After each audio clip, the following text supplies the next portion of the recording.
ম্যাকিউবিক কোম্পানির যে ডিস্ট্রিবিউটর আছে বাংলাদেশে, তারা আমাদের দিকে একটা চ্যালেঞ্জ ছুড়ে দিয়েছে। তো চ্যালেঞ্জটা আমরা এইভাবে ধরছি আর কি। কিসের চ্যালেঞ্জ? এই প্রজেক্টরের যে দাম এবং যে ফিচার, এইগুলো নাকি বাংলাদেশে অসম্ভব। কি দাম? 12,500 টাকা। কি কি ফিচার? ফুল এইচডি রেজুলেশন, সেই সঙ্গে অটো ফোকাস। এই দুইটা জিনিস নাকি এই দামের সঙ্গে বাংলাদেশে ইম্পসিবল। সো আমরা যেহেতু রিভিউ করি, আমরা তো অবশ্যই এটা যাচাই করে দেখব। কারণ হচ্ছে বিভিন্ন কোম্পানি বিভিন্ন সময় বিভিন্ন রকম দাবি করে, আমাদের কাজ হচ্ছে সেটা এক্সপেরিয়েন্স করে আপনাদেরকে জানানো। সামনে বিশ্বকাপ আসতেছে, প্রজেক্টর জিনিসটা প্রচুর বিক্রি হবে আমাদের দেশে, এবং আসলে প্রজেক্টর একটা কাজের জিনিস। এই যে পেছনে দেখতেছেন আমাদের প্রজেক্টরে চলে গেছি আমরা, হ্যাঁ। সো অনেকেই হয়তো প্রজেক্টর কেনার কথা ভাবতেছেন, যেহেতু সামনে প্রজেক্টরের ব্যবহার বাড়বে। 12,500 টাকায় এরকম ছোট একটা প্রজেক্টর কি আসলেই কেনা উচিত, নাকি এগুলা শুধুই বলে কোম্পানি আর কি? আজকের ভিডিওটা সেটা নিয়ে, প্রজেক্টর লাভারদের জন্য। দেখছেন আপনাদের ভালোবাসার চ্যানেল টিটিপি বা টাইনাটোনা পাস। Presenting Magcubic HY310X projector. এই পোর্টেবল প্রজেক্টরের মধ্যে আসলেও অটো ফোকাস ফাংশনটা আছে, যেটা এত কম দামে আসলে চিন্তাই করা যায় না। সেই সঙ্গে আছে ফুল এইচডি রেজলিউশন। নর্মালি এই দামে যতগুলো প্রজেক্টর বাংলাদেশে অ্যাভেলেবেল আছে, খুবই কম আছে যদিও, আমরা একটু দেখেছি অ্যানালাইসিস করে, আসলেও অটো ফোকাস কোনোটাতে নাই, এবং ফুল এইচডি আমরা পাই নাই খুঁজে, দু একটা থাকলেও থাকতে পারে, কিন্তু এই দুইটা জিনিস একসঙ্গে নাই এই দামে। সো প্রথমেই আমাদের আজকের যে স্পন্সর, তাদেরকে একটা ধন্যবাদ দিয়ে রাখি আর কি। ভিডিও শেষে গিয়ে আর কি দেখবো ধন্যবাদটা আমরা রাখতে পারি কি না পারি। ধন্যবাদ আমাদের আজকের স্পন্সর ফেমাস গ্যাজেট। তারা এরকম প্রজেক্টর ছাড়াও বিশাল কালেকশনের প্রজেক্টর আপনাদের জন্য জমিয়ে রেখেছে তাদের স্টকে। সামনে বিশ্বকাপ আসতেছে, এখনই আপনারটা কিনে ফেলেন ভাই, দাম কিন্তু অনেক বেড়ে যাবে। ফেমাস গ্যাজেট সম্পর্কে বিস্তারিত সব তথ্য আমি দিয়ে দিচ্ছি ভিডিও ডিসক্রিপশনে। এই প্রজেক্টরের ডিজাইনটা পোর্টেবিলিটি মাথায় রেখে করা, কম্প্যাক্ট এবং লাইট ওয়েট হওয়ায় খুবই সহজেই যে কোনো জায়গায় ক্যারি করা যায়। ট্রাভেল বা টেম্পোরারি সেটআপের জন্য এইটা বেস্ট একটা সলিউশন, এবং আমাদের কাছে যথেষ্ট প্র্যাকটিক্যালও মনে হয়েছে। এইটা প্লাস্টিক বিল্ড ভাই, আপনাকে খুবই প্রিমিয়াম ফিল দেবে না, এইটা আমি আগে থেকে বলে রাখি। আর জিনিসটা অনেক হালকা পাতলা, আপনার হাতে ধরে মনে হতে পারে যে ভাই এর ভেতরে তো মাল জিনিসই নাই, কিন্তু যে জিনিস আছে সেটা যথেষ্ট।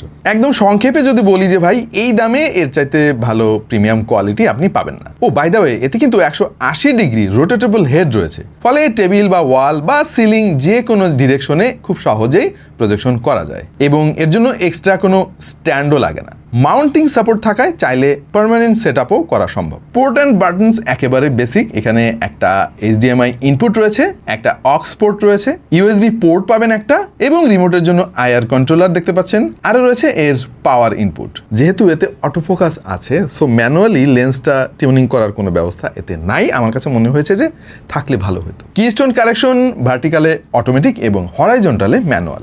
ভার্টিক্যালি যে অটো কিস্টোন কারেকশন রয়েছে সেটা ডিসেন্ট কাজ করে, কিন্তু হরাইজন্টাল ম্যানুয়ালি অ্যাডজাস্ট করতে হয়, ফলে পারফেক্ট অ্যালাইনমেন্ট করতে কিন্তু একটু সময় লাগে। আর আপনি যদি কিস্টোন কারেকশন অনেক বেশি করেন, কাস্টম করেন আর কি নিজের মতো করে, দেখবেন যে শার্পনেস অনেক কমে গিয়েছে। এই প্রজেক্টরের নেটিভ রেজলিউশন হচ্ছে 1080p।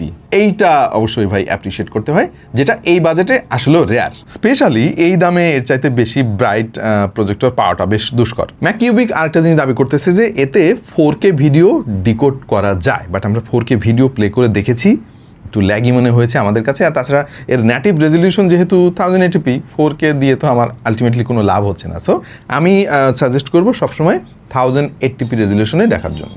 এইটা থ্রো রেশিও হচ্ছে 0.8:1। এর ফলে যেটা হয়, ছোট রুমেও বেশ বড় সাইজের স্ক্রিন প্রজেক্ট করতে পারবেন আপনি। যেমন ধরেন 1.5 মিটার দূরে প্রজেক্টরটা রেখে আপনি 80 থেকে 90 ইঞ্চি পর্যন্ত প্রজেক্ট করতে পারবেন, এবং সর্বোচ্চ 130 ইঞ্চি পর্যন্ত আপনি এই প্রজেক্টর থেকে প্রজেক্ট করতে পারবেন। তবে আমাদের কাছে মনে হয়েছে 90 থেকে 100-র মধ্যে রাখলে মোটামুটি শার্প পিকচার কোয়ালিটি পাওয়া যায়, কিন্তু ভুলেও এর কাছে খুবই ডিটেইলড, একেবারে ক্রিস্টাল ক্লিয়ার পিকচার কোয়ালিটি আশা করবেন না, কারণ এই দামে সেটা কিন্তু সম্ভবও না, সেটা প্র্যাকটিক্যালও না। মানে এটা একটা বেসিক সায়েন্স।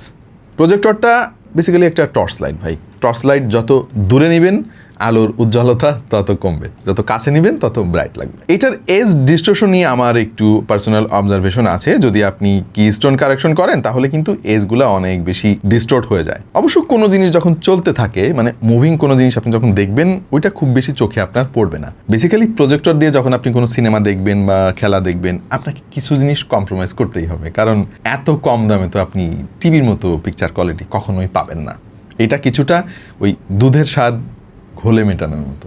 আচ্ছা, এইবার পিকচার কোয়ালিটি নিয়ে একটু আলাপ করে দেখি। টু বি ভেরি অনেস্ট, 12 বা 13,000 টাকা বাজেটের প্রজেক্টর হিসেবে এটার পিকচার কোয়ালিটি অতটা খারাপ না। এর যে কালার রিপ্রোডাকশন এবং যে কন্ট্রাস্ট সেটা আমাদের কাছে ডিসেন্ট মনে হয়েছে, মানে এভারেজ লেভেলের। আর এইটার যে লাইট সোর্স সেটা হচ্ছে TFT LCD, এ কারণে কালারগুলো একটু ডাল লাগে আর ব্ল্যাক লেভেল অতটা ডিপ না। প্রত্যেকটা প্রজেক্টরের ভিডিওতে একটা জিনিস কিন্তু আমরা বলে দিই, আপনি যদি ডিরেক্টলি কোনো ওয়ালে প্রজেক্ট করেন এইটা, তখন কিন্তু এর বেস্ট আউটপুটটা পাবেন না। তখন শুধু শুধু এই প্রজেক্টরটা গালি দিবেন আপনি ভাই। একদম মানে বেস্ট আউটপুটের জন্য আপনাকে একটা প্রজেক্টর স্ক্রিন ইউজ করতে হবে। তবে অলে প্রজেক্ট করলেও চলবে আর কি, আপনি যদি কম্প্রোমাইজ করতে পারেন। অবশ্যই প্রজেক্টর স্ক্রিনে প্রজেক্ট করলে এটার পারফরমেন্স অনেক অনেক বেড়ে যাবে।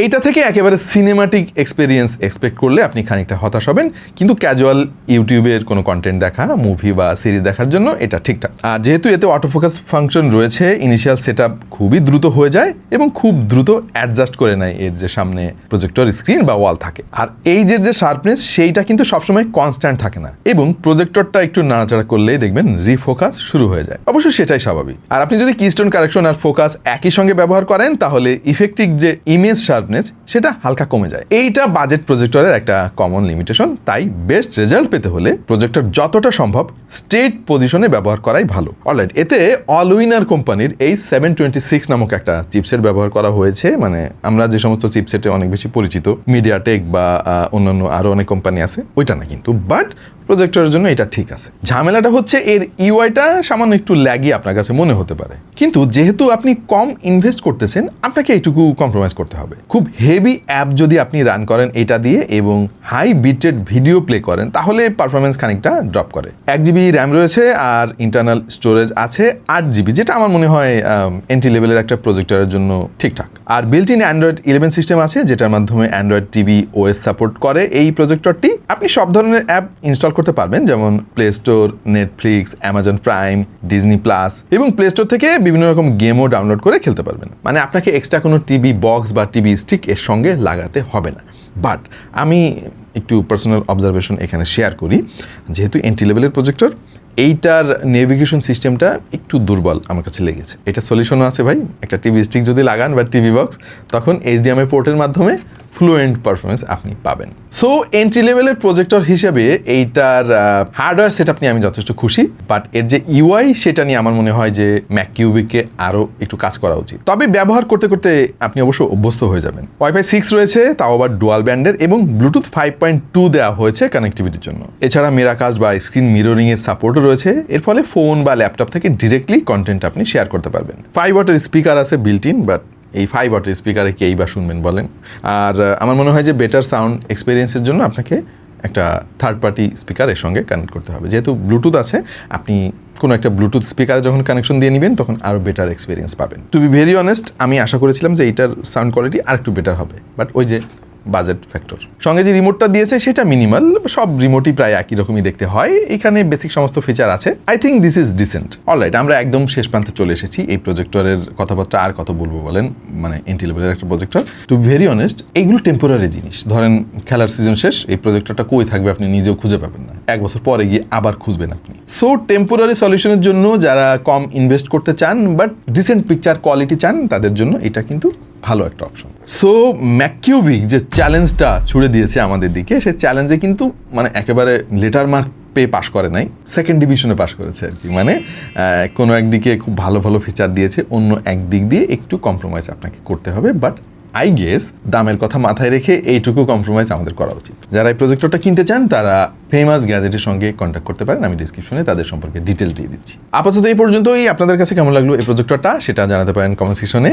আর আপনারা কে কোন দল সাপোর্ট করেন? বিশ্বকাপ তো চলেই আসলো, আর কয়েক মাস পরেই, একটু কমেন্টে জানাতে ভুলবেন না।